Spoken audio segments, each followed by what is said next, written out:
Hello everyone, welcome back to Sandeshree YouTube channel. So ಇವತ್ತಿನ ನಮ್ಮ ವಿಡಿಯೋದಲ್ಲಿ ಹಳ್ಳಿ ಸ್ಟೈಲಲ್ಲಿ ಹೇಗೆ ಗಿಣ್ಣು ಮಾಡೋದು ಮತ್ತು ಎಷ್ಟು ಈಸಿಯಾಗಿ ಮತ್ತು ಎಷ್ಟು ಟೇಸ್ಟಿಯಾಗಿ ಮಾಡೋದು ಅನ್ನೋದನ್ನ ನಾನು ನಿಮ್ಮ ಜೊತೆ ಶೇರ್ ಮಾಡ್ತೀನಿ. ಅದಕ್ಕೂ ಮುಂಚೆ ನೀವು ನನ್ನ ಚಾನಲ್ನ ಸಬ್ಸ್ಕ್ರೈಬ್ ಮಾಡಿಲ್ಲ ಅಂದರೆ ಸಬ್ಸ್ಕ್ರೈಬ್ ಮಾಡಿ ಮತ್ತು ವಿಡಿಯೋ ನೋಡಾದ್ಮೇಲೆ ಒಂದು ಲೈಕ್ ಮಾಡಿ. ಇವಾಗ ಏನೇನು ಬೇಕು ಅಂತ ಹೇಳ್ತೀನಿ. ಸೊ ನಾನು 1 ಲೀಟ್ರ್ ಹಾಲು ತೊಗೊಂಡಿದ್ದೀನಿ ಮತ್ತು 2 ಅಚ್ಚು ಬೆಲ್ಲ ಆ್ಯಂಡ್ ಗಿಣ್ಣು ಹಾಲು ಮತ್ತು 4 ರಿಂದ 5 ಏಲಕ್ಕಿ. ಸೊ ಇವಾಗ ಹೇಗೆ ಮಾಡೋದು ಅಂತ ನೋಡೋಣ ಬನ್ನಿ. ಸೊ ನಾನು ಮೊದಲಿಗೆ ಬೆಲ್ಲನ ನೀಟಾಗಿ ಚಿಕ್ಕದಾಗಿ ತುರ್ಕೋತಾ ಇದ್ದೀನಿ. ಸೊ ನೀಟಾಗಿ ಚಿಕ್ಕದಾಗಿ ತುರ್ಕೊಳ್ಳೋದ್ರಿಂದ ನಿಮಗೆ ಈಸಿ ಆಗುತ್ತೆ ಹಾಲಲ್ಲಿ ಬೆಲ್ಲ ಕರಗೋದಕ್ಕೆ, ಮತ್ತು ಬೆಲ್ಲ ನಿಮ್ಮ ದೇಹದಲ್ಲಿರೋ ಉಷ್ಣಾಂಶನ ಕಡಿಮೆ ಮಾಡುತ್ತೆ. ಸೊ ಈಗ ಬೆಲ್ಲ ತುರಿದಾಗಿದೆ. ನೆಕ್ಸ್ಟ್ ಇದನ್ನು ನಾವು ತೊಗೊಂಡಿರೋ 1 ಲೀಟ್ರ್ ಹಾಲೊಳಗೆ ಹಾಕಬೇಕು. ನಾನು 1 ಲೀಟ್ರ್ ಹಾಲು ತೊಗೋತಾ ಇದ್ದೀನಿ. ಹಾಲನ್ನು ಯಾವುದೇ ಕಾರಣಕ್ಕೂ ಬಿಸಿ ಮಾಡಬಾರ್ದು. ನಾವು ಹಾಲನ್ನು ಹೇಗೆ ಕರ್ಕೊಂಬಂದಿರ್ತೀವೋ ಹಸುವಿಂದ ಹಾಗೇ ಹಾಕಬೇಕು. ನೆಕ್ಸ್ಟ್ ನಾವು ತುರಿದಿಟ್ಕೊಂಡಿರೋ ಬೆಲ್ಲನ ಅದಕ್ಕೆ ಹಾಕಿ ಚೆನ್ನಾಗಿ ಮಿಕ್ಸ್ ಮಾಡಬೇಕು. ಸೊ ಯಾಕೆ ಅಂದರೆ ಒಂದು ಕಡೆ ಹೋಗಿ ಸೆಟಲ್ ಆಗಿಬಿಡುತ್ತೆ ಅದು ಬೆಲ್ಲ. ನಾವು ಏನಾದರೂ ಮಿಕ್ಸ್ ಮಾಡ್ದೇ ಹಾಗೇ ನಾವೇನಾದರೂ ಬಿಸಿ ಮಾಡೋಕ್ಕಿಟ್ರೆ. ಸೊ ಹಾಗಾಗಿ ಚೆನ್ನಾಗಿ ಆದರೆ ಕೈ ನೀಟಾಗಿ ತೊಳ್ಕೊಂಡು ಮಿಕ್ಸ್ ಮಾಡಿ. ಸೊ ಅದಾದಮೇಲೆ ಚೆನ್ನಾಗಿ ಮಿಕ್ಸ್ ಆದಾದಮೇಲೆ ಬೆಲ್ಲ ಚೆನ್ನಾಗೆಲ್ಲ ಕರಗಾದ್ಮೇಲೆ ಒಂದು ಸ್ವಲ್ಪ 4 ರಿಂದ 5 ಏಲಕ್ಕಿ ಹಾಕಿ ಫ್ಲೇವರ್ ಮಾತ್ರ ತುಂಬ ಚೆನ್ನಾಗಿರುತ್ತೆ. ಇದ್ರ ಜೊತೆ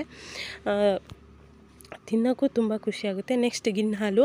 ಸೊ ನಾವು ಹಸು ಕರು ಹಾಕಿದಾಗ ಫಸ್ಟು 7 ಡೇಸ್ ಹಾಲನ್ನ ಕುಡಿಯೋದಕ್ಕಾಗಲಿ ಮತ್ತು ಇನ್ಯಾವುದಕ್ಕಾಗಲಿ ಯೂಸ್ ಮಾಡಲ್ಲ. ಸೊ ಅದನ್ನು ಈ ಥರ ಗಿಣ್ಣು ಮಾಡಿಕೊಂಡು ತಿಂತಾರೆ ಮತ್ತು ತುಂಬ ಜನಕ್ಕೆ ಅದನ್ನು ಕೊಡ್ತಾರೆ ಬೇರೆಯವ್ರ ಮನೆಯೂ ಮಾಡೋಕ್ಕೆ.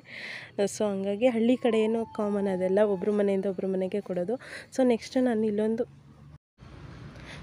ನಾನೊಂದು ಕುಕ್ಕರ್ನಲ್ಲಿ 1/4 ಭಾಗದಷ್ಟು ನೀರಿಟ್ಟು ನಾವು ಮಿಕ್ಸ್ ಮಾಡ್ಕೊಂಡಿರೋ ಹಾಲನ್ನು ಅದರೊಳಗೆ ಇಡ್ತಾಯಿದ್ದೀನಿ. ಸೊ ಕುಕ್ಕರ್ ಏನಕ್ಕೆ ಅಂದರೆ ತುಂಬ ಬೇಗ ಆಗುತ್ತೆ, ತುಂಬ ಈಸಿಯಾಗುತ್ತೆ. ಸೊ ಇಡ್ಲಿ ಪಾತ್ರೆಯಲ್ಲೂ ನೀವು ಮಾಡ್ಕೋಬೋದು, ಆದರೆ ತುಂಬ ಲೇಟ್ ಆಗುತ್ತೆ. ಸೊ ಹಂಗಾಗಿ ಒಂದೇ ಒಂದು ವಿಶಿಲ್ ಬರೋ ತನಕ ಮಾತ್ರ ಬಿಡಬೇಕು, ಮತ್ತು ಜಾಸ್ತಿ ಬರಲೇಬಾರ್ದು. ಒಂದೇ ಸಿಂಗಲ್ ವಿಶಿಲ್. ಸೊ ಅದು ಬಂದ ತಕ್ಷಣ ಸ್ಟವ್ನ ಆಫ್ ಮಾಡಬೇಕು. ಏನಾದರೂ ಮಿಸ್ಸಾಗಿ 2 ವಿಶಿಲ್ ಹಾಕ್ಸಿದ್ರೆ ಸೊ ನೀವೇ ಗಾಳಿ ಬಿಟ್ಬಿಟ್ಟು ಅದನ್ನು ಕ್ಯಾಪ್ನ ಓಪನ್ ಮಾಡಿ.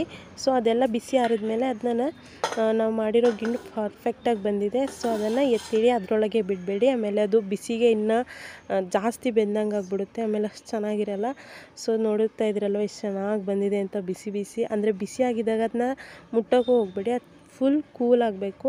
ಸೊ ಆವಾಗಲೇ ಅದು ತಿನ್ನೋಕ್ಕೆ ಚೆನ್ನಾಗಿರುತ್ತೆ. ಮತ್ತು ಬಿಸಿಯಾಗಿದ್ದಾಗ ಅದನ್ನ ನೀವು ಏನಾದರೂ ಮಾಡೋಕ್ಕೆ ಹೋಗ್ಬಿಟ್ರೆ ಫುಲ್ ಹಾಳಾಗೋಗುತ್ತೆ. ಸೊ ನೆಕ್ಸ್ಟ್ ಇದು ಮಾರ್ನಿಂಗ್ ಅದನ್ನು ನೀಟಾಗಿ ಕಟ್ ಮಾಡಿಕೊಂಡು, ನಿಮ್ಗೆ ಯಾವ ಶೇಪ್ ಬೇಕೋ ಆ ಶೇಪಲ್ಲಿ ಕಟ್ ಮಾಡಿಕೊಂಡು ಅದನ್ನು ನೀಟಾಗಿ ಸ್ಲೈಸ್ ಥರ ತೊಗೊಬೋದು. ತುಂಬ ಅಂದರೆ ತುಂಬ ಟೇಸ್ಟಿಯಾಗಿರುತ್ತೆ ಆ್ಯಂಡ್ ತುಂಬ ಹೆಲ್ದಿ ಕೂಡ. ಸೊ ನೋಡಿದ್ರಲ್ವ ನಾವು ಎಷ್ಟು ಈಸಿಯಾಗಿ ಮತ್ತು ಎಷ್ಟು ಟೇಸ್ಟಿಯಾಗಿ ಮನೆಯಲ್ಲೇ ಹಳ್ಳಿ ಸ್ಟೈಲಲ್ಲಿ ಗಿಣ್ಣು ಹೇಗೆ ಮಾಡೋದು ಅಂತ. ಸೊ ಈ ವಿಡಿಯೋ ನಿಮಗೆ ಇಷ್ಟ ಆದರೆ ಪ್ಲೀಸ್ ಲೈಕ್ ಮಾಡಿ, ಮತ್ತು ಇನ್ನೂ ತುಂಬ ಇಷ್ಟ ಆದರೆ ಶೇರ್ ಮಾಡಿ, ಮತ್ತು ನನ್ನ ಚಾನಲ್ನ ಸಬ್ಸ್ಕ್ರೈಬ್ ಮಾಡಿಲ್ಲ ಅಂದರೆ ಸಬ್ಸ್ಕ್ರೈಬ್ ಮಾಡಿ, ಮತ್ತು ಎಲ್ಲರಿಗೂ ಶೇರ್ ಮಾಡಿ. ಈ ವಿಡಿಯೋ ನೋಡಿದ್ದಕ್ಕಾಗಿ ಎಲ್ಲರಿಗೂ thank you so much. So ಹೀಗೆ ನೋಡ್ತಾಯಿರಿ, ಸಪೋರ್ಟ್ ಮಾಡ್ತಾಯಿರಿ. ಸೊ ನಾನು ನಿಮಗೆ ನೆಕ್ಸ್ಟ್ ವಿಡಿಯೋದಲ್ಲಿ ಸಿಗ್ತೀನಿ.